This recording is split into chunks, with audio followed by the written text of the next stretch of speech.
Hello everyone, this is the Norse Witch. I am back with another video. So in today's video I'm going to be talking about the difference between Reconstructionism and non-Reconstructionist paths. So for people that might be interested in either path, you have some basic information. So paganism, despite it being an umbrella term, actually from the 20-some years I have been practicing paganism in general, I have found that unlike in the 60s, 70s, 80s, and 90s, you now have two camps of pagans or polytheists, depending on where you're going with this. So you have Reconstructionism, which is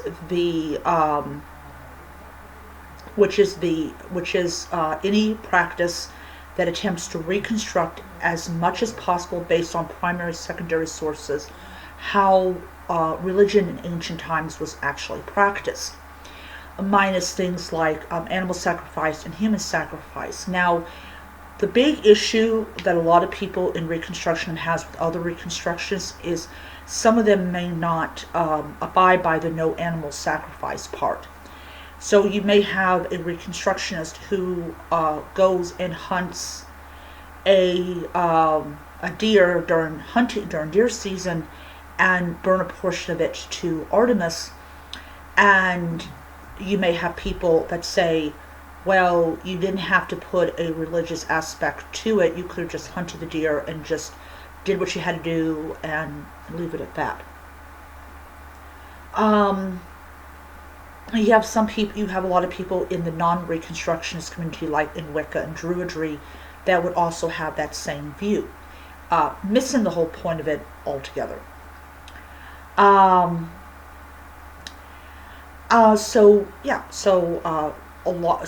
A vast majority of people who practice Reconstructionism, they do not practice animal or human sacrifice. There is only a small portion within the community that does the animal sacrifice part. So even within Reconstructionism, you have two camps. You have people that follow a practice that is based on a lot of historical information, because these cultures wrote things down, like your Kemetic and your Roman and your Greek. And then you have cultures like the Celts and the Norse, when they're practicing like Norse polytheism or Celtic polytheism, that really have to look at a lot of the archaeological data that's been discovered at these sites in order to try to reconstruct it. But it does fail in a lot of aspects, that we still do not have a complete picture of how the actual everyday person in these communities practiced home religion, and we really have just this very thinly constructed step-by-step of like bloats and gatherings and things like that. The ones that are more written down, like the Kemetic and the Roman and the Greek, or the Hellenic, you'll have a lot of like more detailed altars. You'll have a lot more people that come to these events because they know that they are watching something that there's a good chance that is how it was done. Your non-Reconstructionist religions like Wicca, I'll just put witchcraft because a lot of people view it as a religion. Wicca, witchcraft, Druidry, different. Even within Wicca, there's different branches. You have a Garnerian, you have Alexandrian, you have Saxo Wicca. You've got you have Teutonic Wicca, which is Norse Wicca, which is what I practice. You have Tamarin Wicca. You have Celtic Wicca. Though people in England will say that that's not an actual branch of Wicca, but if it has a founder, it's probably a legitimate branch of Wicca. You have eclectic Wicca, of course, that doesn't have a founder. And then within Wicca, you have covens, you have solitaries. There's a lot of covens that do not believe solitary Wiccans are valid Wiccans, especially your Garnerian and your Alexandrian covens. And then, of course, there are solitaries that be like, okay, this is the reason I'm not part of a coven. So you have these two different camps within the big tent of paganism. The biggest problem that Reconstructionist groups have is the inundation of racism and xenophobia and homophobia and all that. It's trying to infest even the non-Wiccan groups, like your Celtic pagans. There are people that are racist that are trying to inject that, even though this is a non-Wiccan, even though this is a non-Reconstructionist path, that you have to have a certain kind of ancestry to be a druid or even be a bard or an ovid. And even Wicca has its problems. It has, people that abuse other people. There's always going to be problems no matter what religion that you're following. And then, of course, you have various loosening versions of the word pagan. Some people say it includes atheistic paganism, which is the belief in no gods. A lot of people will actually take a more literal sense of the word pagan and say, if you don't believe in multiple gods or goddesses, or you don't work with them and their energies, you're not a pagan.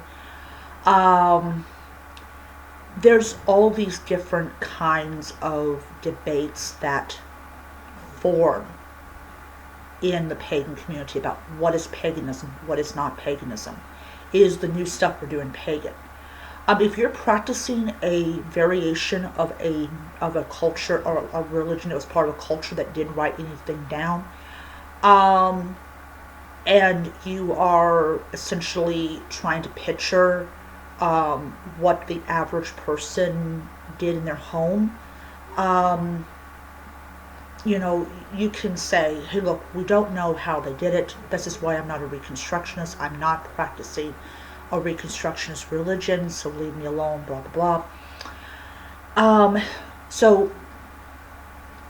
Within the Reconstructionist group, there is a organization in Europe called the Council of Ethnic Religions, or the Ethnic Council of Religions. It's a variation of that. I know there's ethnic and there's council in it. I think last year they were remote because of COVID. I think that this year they are either doing remote or they're doing in person, but you have to be fully vaccinated. These people represent the leading Reconstructionist communities. I'm trying to figure out, let's see here. There is a heathen group. I believe there is Regal Romano is a member. I don't know. I'm actually going to give a link to the website down below so you guys can check it out. They were formed, I believe, in the 90s. I'm remembering the top of my head. And they came together, and they're a congress. They're not, a council is the Council of World Religions is World Religions. This is a congress, and they make up the ethnic religions, the pre-Christian religions, and they were very vocal in their support of the of Romanov, it goes with an R, it's Lithuanian. And what had happened was the government declined to recognize them as a religion, even though they have temples and all this type of stuff. And all the big people that had a lot of hand in it was the church, because they had spent hundreds of years trying to wipe these people out, and suddenly they pop it about around. We cannot have that. I am a full supporter of religions and other cultures being revived and everything, as long as they don't invite, the racist aspects. Now, I gotta let people know there's a huge difference between the heathenism in Europe and the heathenism in the United States. There's a huge difference. The heathens in Europe and in Russia and other places, they have actively put a stance against racism. In fact, they will not invite any American heathen group if they have a habit of having these elements in among their members. But they come together, and the first thing that they talked about was Wicca. Now, before people get on the boat and go, oh, what right do they have? They're not attacking Wicca as a religion. They're not like the Hellenismos, the Hellenic ethnic religion people, though they are a member of the Congress. They sort of, I believe that the Hellenistic ethnic religious people, they leave their racism and their belief that you have to be of Greek descent at the door, though I'm pretty sure that not everyone in the group believes that, and I'm pretty sure if they did what the AFA did, they probably would leave because there's other organizations they could join. But they did not have as strong of a stance against Wicca as the founder of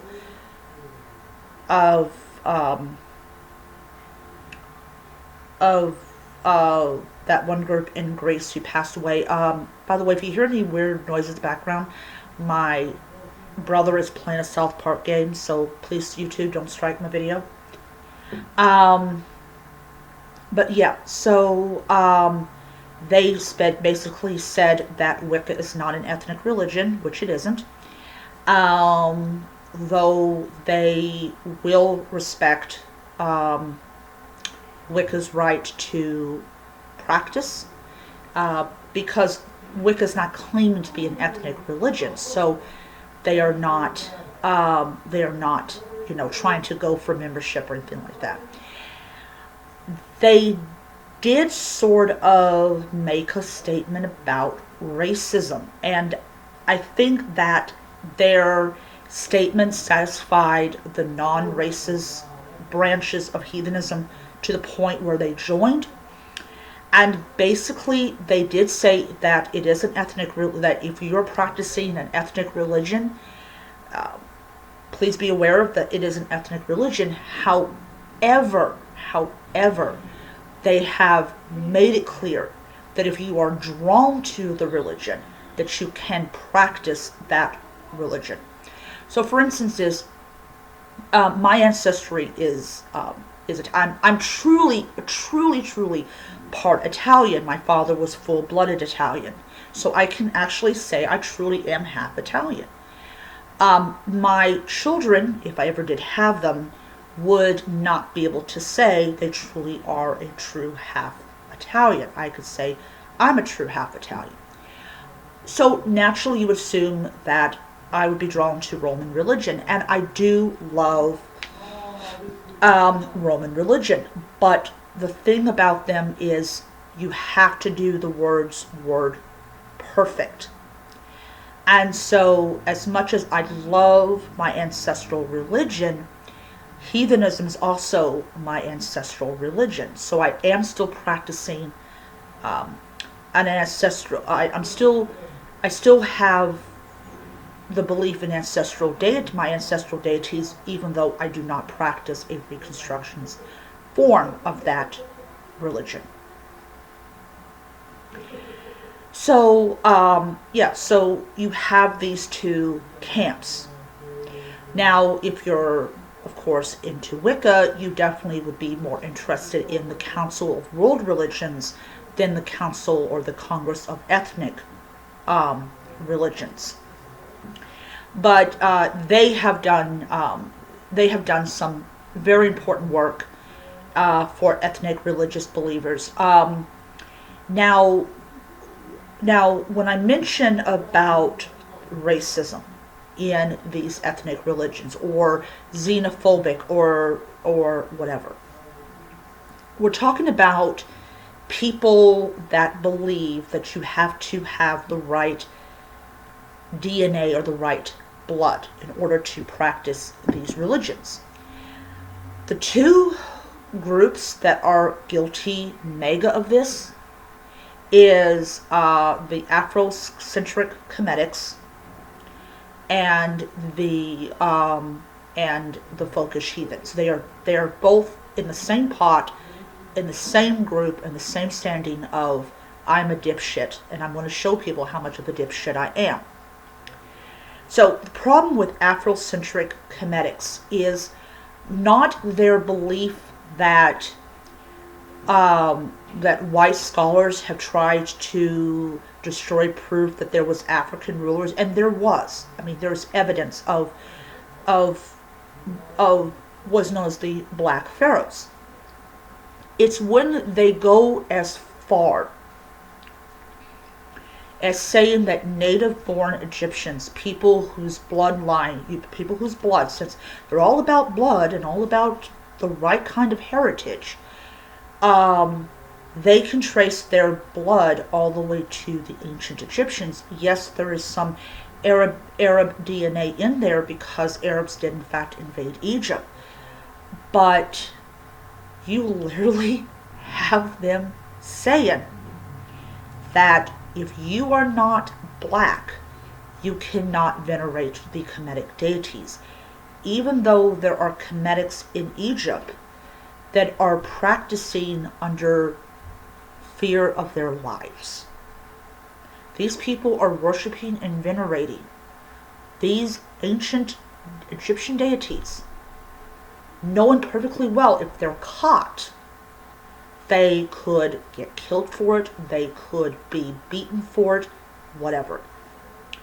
But then you have people in freaking New York that says, well, they're not black, so. But you live in America where you don't got to worry about that, but you got people that are practicing the ancient ways, fearful they could be killed for it. I don't see where you have room to talk. And then you have, of course, the Folkish Heathens that already believe in racist ideology and things like that, and this is their belief. But they're not living in a country. They're not saying that their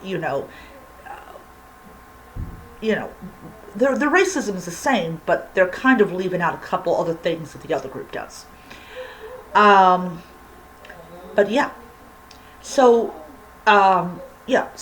another thing that if you're interested in Reconstructionism, you have to be aware of that the wording is different. So in Kemeticism, you might have Jehuti, you might have Aset, Osir, Sishat. I think that Set's Kemetic name is Shishat, and some others. And then, of course, some didn't change, like Ra and Sekhmet and Bastet.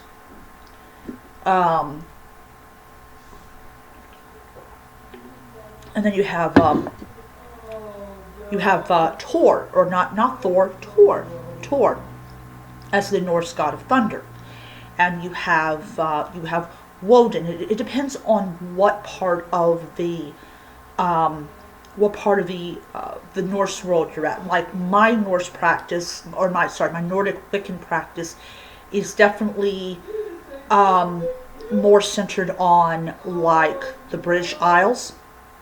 So I may use. I'm still trying to learn how to pronounce the names, but yeah. So I'm really like, that's what I'm doing. But yeah. So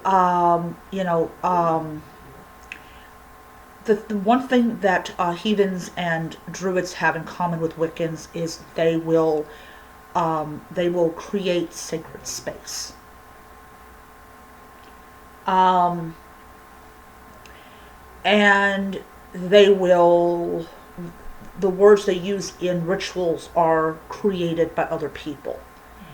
Because they know they don't have documents and things like that. They don't have poems and poems that are like venerate a certain deity, like in Hellenism. But yeah, so that's pretty much it. I know I probably missed a bunch of stuff, but I kind of wanted to give you guys a bare bones or bare idea of those different things. So I will see you guys around. I hope you guys have a wonderful, wonderful day. And until next time, may be happy, healthy, most importantly, be safe. And, sorry, hail to the gods. Bye.